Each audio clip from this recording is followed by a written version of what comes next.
Social మీడియాలో మమ్మల్ని అవమానిస్తారా? ప్రజలు చూడడం లేదా? మీరు చూడడం లేదా? మీ ఇంట్లో లేరా అక్క చెల్లెళ్ళు? మీ ఇంట్లో లేరా అమ్మలు? మళ్ళీ చెప్తున్నా, ఇలాంటి నియంతలు మళ్ళీ అధికారం లేకొస్తే ప్రజాస్వామ్యం అన్నది బతకదు. నేను రాజశేఖర రెడ్డి బిడ్డను. రాజశేఖర రెడ్డి రక్తం నాలో ప్రవహిస్తుంది. పులి కడుపున పులే పుడుతుంది. నా గుండెలో నిజాయితీ ఉంది.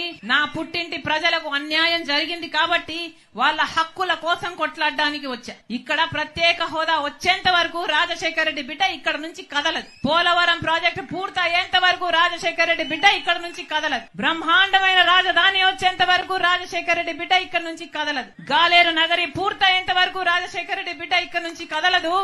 ఆంధ్ర రాష్ట్ర ప్రజలకు చెందాల్సిన ప్రతి హక్కు కోసం రాజశేఖర రెడ్డి బిడ్డ మనసు పెట్టి పోరాటం చేస్తుందని మీకు మాటిస్తున్నా.